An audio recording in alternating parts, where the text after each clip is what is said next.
Well, I am tickled to be able to introduce a great friend of GMF, Howard Buffett. And Howard, we are so grateful that you are here. As you were walking towards this auditorium, you may have noticed some very powerful photography. And that was also provided by Howard, who is an amazing photographer. You also have received, and we hope you will take home, this book, which again is another wonderful gift and a collection of Howard's photography, because you have gone to Ukraine 10 times since the full-scale invasion happened, and about to go on your 11th time very soon. Thank you so much. Thank you for this. Could you please give him a round of applause for some amazing photography? Thank you. So, Howard, the Howard G. Buffett Foundation does extraordinary work in South and Central America, in Africa. You're helping with food, agriculture production. You've done some amazing humanitarian work. You hadn't really gone towards Ukraine, but now your foundation colleagues can't keep you out of Ukraine. Can you tell us what's pulling you? What is speaking to you so powerfully? Well, there's two answers to that. One is that, and we spent most of all of our life, so to speak, in Africa, Central America, South America, and Mexico. But when the full-scale invasion occurred, it was clear to me right away of the global impact in terms of food security, mainly because of where we have worked and because of some of what we've experienced, mostly in Africa. So I felt that we would definitely be responding to what was happening. I didn't know how we would respond, or we had to learn how to go about it. We had to figure it out. But the real answer is, I think, and I think that this answer applies to our own country as well, because I don't think it just applies to an individual. But there can be, there isn't necessarily, but there can be a time in your life personally where you see something where you think that you have to step up, that you have to take responsibility, that you have to respond, and you're just driven to do it. So I think for me personally and for our foundation, Ukraine is that. And I think that if I look at it from a broader perspective in terms of our country, I think our generation, I'm getting pretty old, but our generation, young at heart. Yeah, but our generation and the generation following my generation, we have a test, and that test is Ukraine. So, the question is whether we're going to pass the test or fail the test. But really, it's that you have to step up and do things when you see the things that have to be done, and that was what drove our foundation the most. Well, we at GMF, we would say you were there to meet the moment. But I think as you visited Ukraine all these times and what you have seen, if you will allow, we'd like to show a video that you created, and you're the photographer. I think you were somehow a war photographer in a previous life, but colleagues, this video is powerful. It shows some very graphic images that I just want to make sure you're prepared for in the beginning. But Howard, I think they need to see Ukraine through your eyes, and we're going to roll this video, and it's very powerful.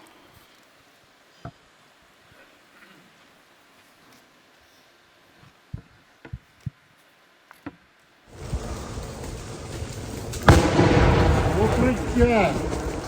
Укриття всім!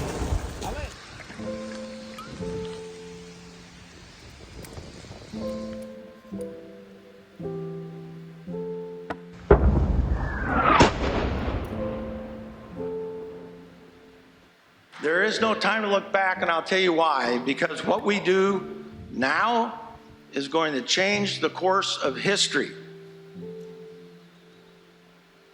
We're not providing Ukraine everything that they need to win this war. And worse, we're asking Ukraine to fight this war in a way that we would not fight it ourselves.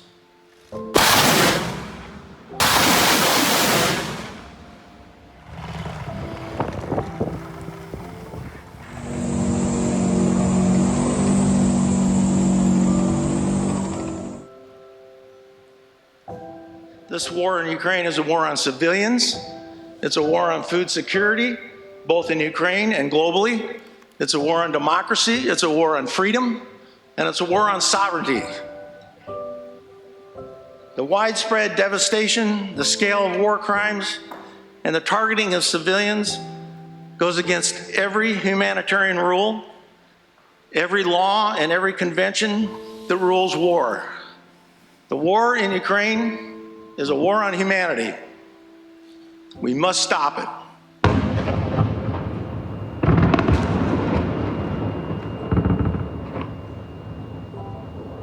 And it's our privilege. It's our privilege to be here with you. І для нас це велика честь сьогодні бути тут з вами. Дякую. Слава Україні! Героям слава!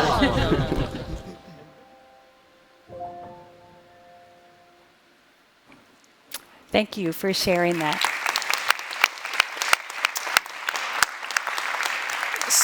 So you're on the front line when you travel to Ukraine. And I just want to, what you've been doing from demining fields that have been mined, providing farming equipment that can withstand those mines. Can you just give our audience They don't withstand the mine. They don't stand, no. but you've tried to shield them a little bit. Well, what we've done is we've tried to provide a lot of combines, a lot of tractors, drills, planters, and everything you need to those farmers who have lost everything, who are struggling. I mean, you think about it, a lot of farmers have loans against equipment that Russia destroyed. I mean, there's 85,000, the estimate, which is old now, was that there was 85,000 pieces of farm equipment destroyed since the Russian invasion. So if you think about that, then you think about the grain storage and all of the other pieces that allow a farm to function that are gone. And a lot of farmers are on the front line fighting.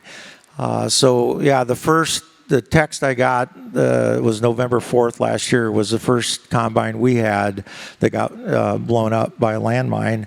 And then it wasn't too long ago that I got a text from somebody with the photographs of a tractor that had hit a cluster bomb that had been unexploded. And so we're kind of fortunate, honestly, if we have a lot of equipment in Kherson and Zaporizhia and Kharkiv, and so they're in places where you're going to have accidents. And so far, the farmers have been okay.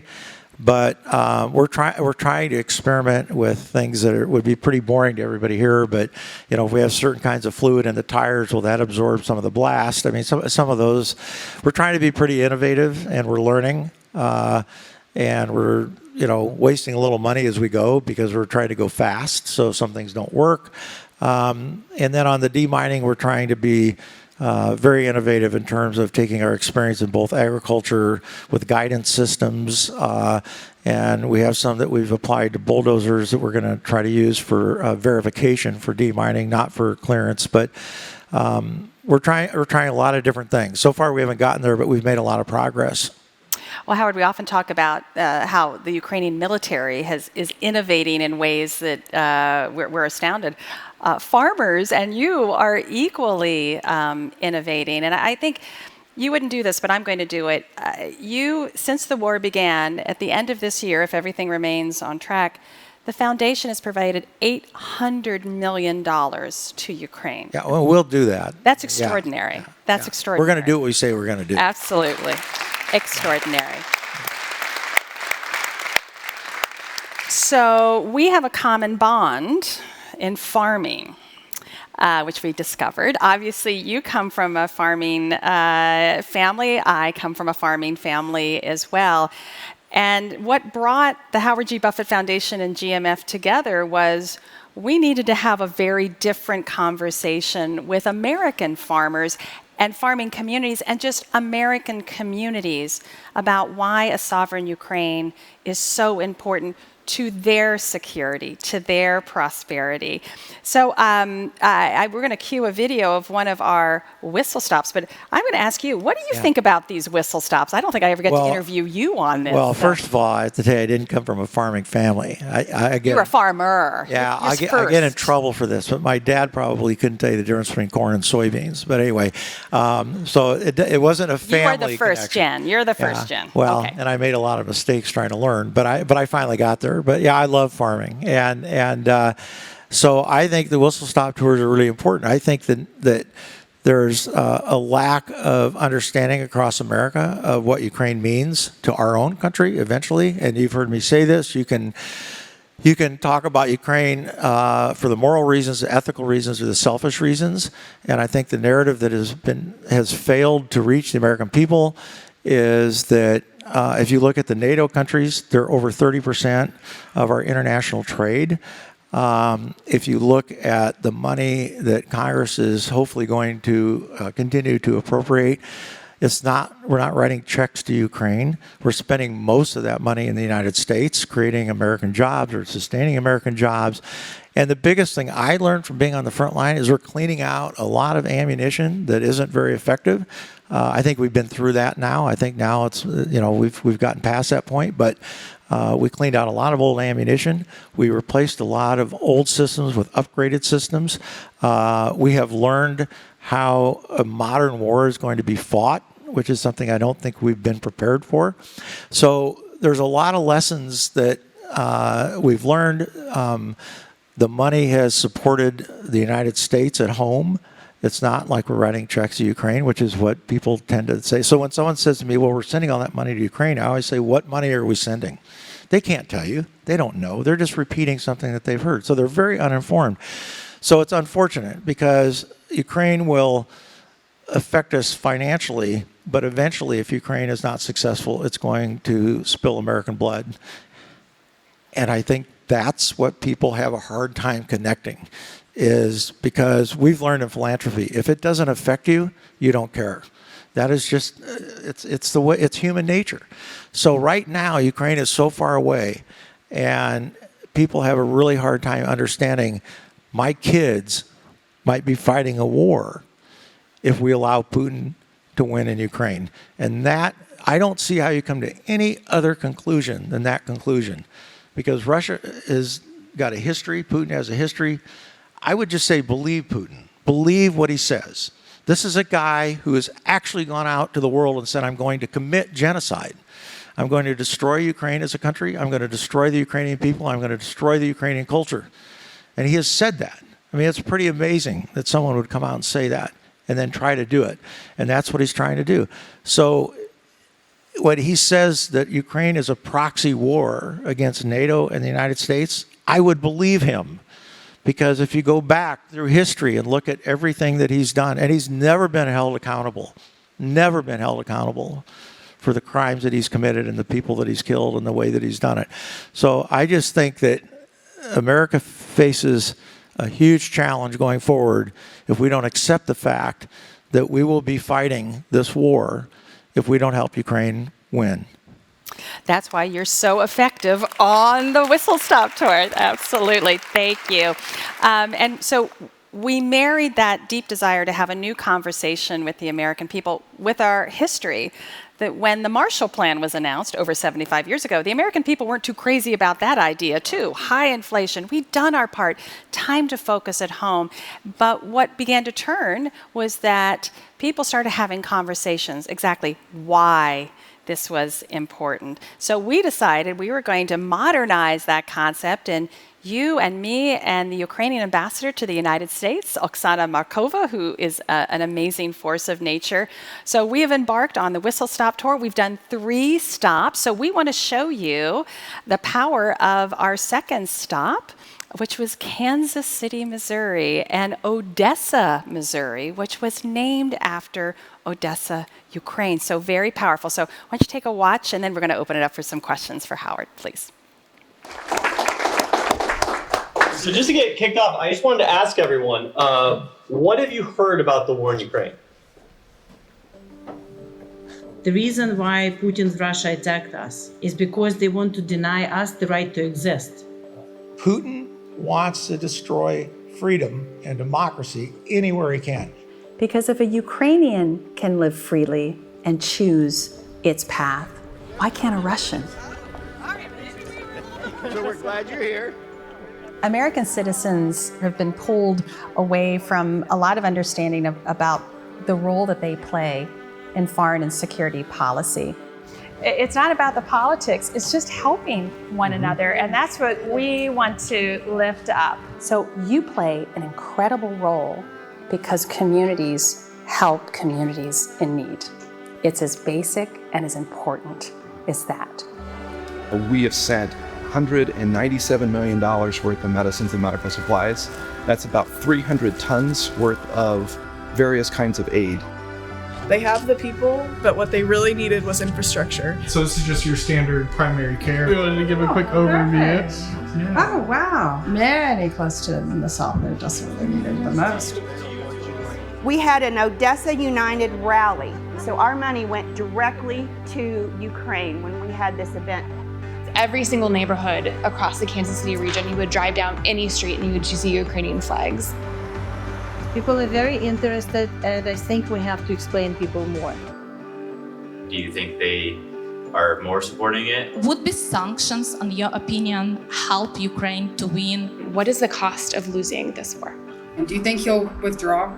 And can they actually win? Is there any role that our government plays that can help out Ukraine? Can you share with me the hope that Ukraine has? What can we do here in Missouri? What could we do? What we can do? The single most important thing the United States can do is make sure Ukraine defeats Russia. To write to your representatives and say that you want the U.S. to support us. It is giving the Ukrainian people such a strong message of hope that they're not forgotten. And that's what the governor said, like, don't keep in communication, don't forget about us. We have to win the war, and then we have to win in peace together. This is the power of community. And from the bottom of our hearts, thank you for sharing, for being so open, and to help us lift your voices in this important conversation. I want to just say that this experience and your willingness to speak to us has made a deeper connection between our cities. And I don't think I'll forget for a long time. That's it.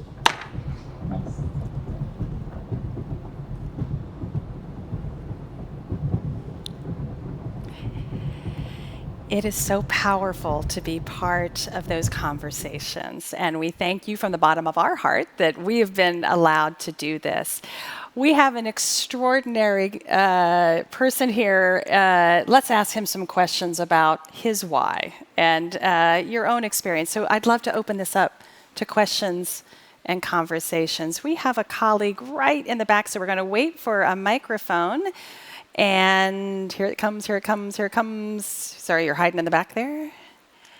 And please, please introduce yourself to Howard. Thank you. Hi, my name's Harry Blackson Houston. I had the opportunity to present our work in Ukraine a moment ago. I wanted to see if you thought that this is more of a hearts or a minds war. So if the American people need to be convinced in terms of the policies and that sort of stuff, or is it in terms of the connections and the belief and the understanding of liberty and freedom and those sort of aspects? Which side of the coin is more important in the communities you go and talk to? Well, of course, I'm going to say it's both. But to answer your question, it's much more important for the American people to understand the consequences of what happens if Ukraine is not successful. So they have to understand two things. I think they have to understand how we're spending the money, because you hear so much about that's incorrect in terms of how it's getting spent, but also then it makes it easy to talk about how the money is going to be used in a corrupt way. So if it's used in a corrupt way, it's being used in a corrupt way in Iowa and Indiana and Ohio, but people don't understand that. So that's a really critical message. The second critical message, which is really hard to connect the dots, and I understand why it's hard, but you have to understand, my grandpa Thompson, my mom's dad used to always tell me how you really got to understand history. And of course, I never listened to my grandfather anyway, so I never studied much in history. But I've studied more history in the last 2 years to understand Putin and Russia than I have in all of my previous 60-some years. So, you know, America has to be educated. I mean, they have to understand what Putin has done in his lifetime, starting back in 1999 with Chesney, and 2022 with the theater, and 24 with the school, invading Georgia, invading Crimea, taking a direct military position in Syria in 2015 after Crimea. I mean, people have to understand the history, and they have to understand Putin's intent. If they understood that, they would realize that the United States' future is at risk. But to tell someone that our future is at risk, and they don't understand history, and they don't understand, I mean, I'll say it again, believe what Putin tells you. You know, he has already told the world what he's going to do. And so getting American people to understand that, and especially when there's so much Russian propaganda in the United States. I think even I have been shocked at some of the things I've learned about the messaging and the propaganda that has been infiltrated into the United States. And when I watch someone who's supposed to be a decision maker supporting American interests talk about how Ukraine is taking away religious freedom, it's amazing that someone can stand up and say that when you know what Russia is doing and you know what Ukraine is doing. So the false narratives that are getting exploited in the United States are incredibly dangerous, and they will play out in our elections somehow. I don't know how. So I think you have to educate the people. You can win a lot of things by your heart, but if the American people don't understand the facts, you're never going to convince them of why they need to make what they need to do. Howard, I have to say, some of the conversations that we've had in some of our stops, I feel like we go through the three arguments. There is a moral argument. Do you believe in freedom? Do you believe in defending freedom? Because Ukraine is defending their freedom. And what I love about speaking particularly to agribusiness and the farming community, you've really broken it down in that love of land. And can you imagine, as an American farmer, having your land taken, your grain stolen? It's mine, so you can never farm it again, that your family is in harm's way. How would you react just as a human being? And of course, you can almost see in their face, yes, that's the same factor. And then the second argument, economics. People are shocked to learn that the Ukrainian supplemental is staying mostly in the United States to help their fellow citizens with their jobs. But if even they're not persuaded by that argument, then we say, wait, if you think it is costly now, and this is where you lean in beautifully, you have no idea the costs in American lives and our prosperity are on the line. And so you have these arguments, but you hit it on the first stop that you explained to a farmer better than I ever could about why NATO is important. So can I tell the story real fast, and then I want to keep going. So what happens when a farmer is in need? I'm going to pass it to you. What happens when a farmer is in need in a community? The example I gave was I started farming in Tacoma, Nebraska in 1980s, the late 80s. And I was driving up to the farm one day, and I didn't grow up on a farm, so I wasn't as familiar with what you would anticipate all the time in an agricultural rural community. And I was driving up Highway 75, and there was probably 15 or more combines in a field, in a 160-acre field, and probably 20 or 30 semi-trucks all lined up in different places, and I couldn't understand what was going on. I mean, it didn't look normal. It was like, what's happening? And so, you know, I had to admit my ignorance and ask somebody in town, and they said, well, and they told me the name. Of course, they know everybody, but I didn't know the name. But a farmer had died, and all the farmers in the area had come together, or many of the farmers in the area came together to harvest a crop for his wife. So I think the way I look, and I think the way farmers should look, well, everybody really, but it's easier in the farming community because we're used to stepping up and helping our neighbor. So you can, as a farmer, you can look at your neighbor as your competitor because they are competing with you. They're growing the same crop you are, they're taking it to the same market, and they're selling it. They are your competitor if you want to look at it that way, but no farmer that I know of looks at their neighbor as a competitor. They look at them as their neighbor. And that is how we have to look at the farmers in Ukraine right now. And so what I said, a farming community knows exactly what NATO's Article 5 means because they live it every day. That same concept. You are in need, and I will be there to help you in any way I can. That's NATO. So I feel like bringing it down to the human, that helps the why. Because if you don't know your why would you care? Right. Why would you sacrifice? And that's why I think the magic of the Whistlestop Tour, if I can, is that we are connecting citizens to their why. And we've gone into churches and we've seen great humanitarian organizations. The video you saw, Heart to Heart International, which their whole name was the Heartland, originally to the Heartland of Russia. And I was acquainted with them because right after the collapse of the Soviet Union, the United States turned around and provided humanitarian assistance to Russia. They were part of connecting the heartland of America to the heartland of Russia. And now, of course, they're doing that's local. That's a local community saying, this is important to us. And I felt sometimes that our elected leaders weren't listening to their own constituents that were saying, this is important to me. I support this. I don't know if that's how you felt. Well, they're not listening to him now. At all. I mean, I think that one of the best things that I ever read, I think it was the American Enterprise Institute who came out with the facts on where the money was getting spent. And you can go to the very specific congressional district. And they name names, which I won't do. But, it undermines what we're trying to accomplish. But they name names. And so you can actually look at congressmen and congresswomen's votes, and they're not voting in the best interest of their district in terms of economic terms. And then you have some senators that are very vocal, that have a lot happening in their state because of Ukraine. So it's very inconsistent, and it's very surprising to me, honestly, some of the people that are in leadership positions that aren't supporting the effort in Ukraine. But I think our biggest, the biggest single factor where we failed is being scared of Putin. So if you look at 2022, you can break the war in Ukraine into pieces, like you can any war.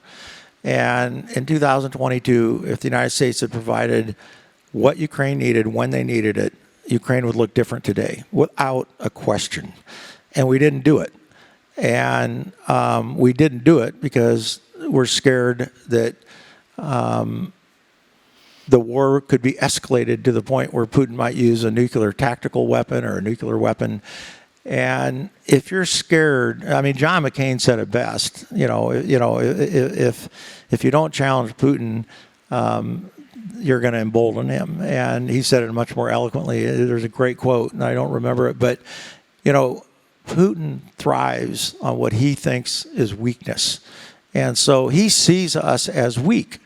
And when we do things that show him that he thinks he's correct, that it just continues to help him make the decisions he's making.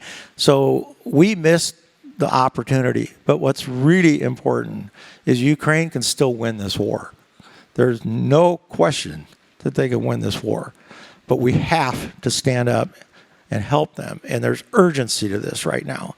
And there's some things going on the battlefield that are critical right now. So if we don't do what we should do now, we'll pay for the consequence. We'll pay for it later. The consequences will not be good. History will not judge us well. Absolutely. I see a question here, and while we're getting a microphone, you reminded me of the great Lenin quote, and many of you know it. Insert your bayonet, and when you find mush, push, and when you find steel, stop. We have to present steel, strength, clarity. And I believe Vladimir Putin recognizes that and will respond to it. Tara, please introduce yourself. Thank you so much. I'm Tara Hariharan. Howard, thank you, and Heather, thank you for the work that you are doing to consequentially mobilize civil society here in the United States for the support of Ukraine. I have a question, though, at the 1,000-foot level. One of the things that, of course, is being considered in the House bill this weekend is how to deal with the frozen assets from Russia and how to be able to mobilize them for Ukraine.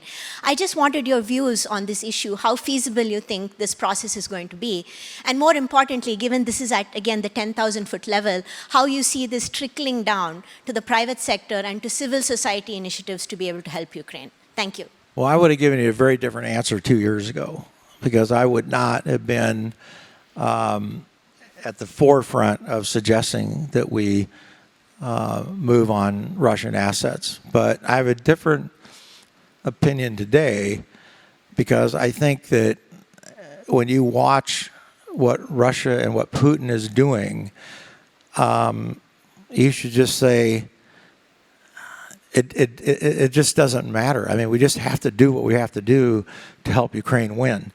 And I say that on the basis that I have seen the evidence and the results of multiple war crimes that Russia has committed, multiple crimes against humanity. And I've listened to stories and I've seen the people. And I think that at some point, which is where I've gotten now, where I wasn't 2 years ago, you get to a point where you just say, philosophy doesn't count so much, theory doesn't count so much, because real lives are being lost. I mean, when you drive through Ukraine and you see the amount of churches and houses and apartment buildings and grocery stores and schools and hospitals that have been destroyed, I think you lose that concern about what other people think if you take those assets. So I've come from thinking it wasn't a great idea a few years ago to where I would take everything you can take and I would use it to help Ukraine win. It's what I would use it for, because they've got to win before you reconstruct anything. So they've got to win, and that's what I would do. And it's a very different answer than I would have given you 2 years ago. I have to say the good news is it's a bipartisan issue. Both Republicans and Democrats do support that. And I think President Zelensky said it best, this was over a year and a half ago, our motto should only be victory, only victory. And sometimes you have to have that clarity. Howard, what a privilege it is that GMF gets to work with you and with your extraordinary team from the foundation. Safe travels, my friend, as you visit our colleagues in Ukraine to keep giving them hope at this moment. Please join me in thanking Howard Buffett for a great conversation.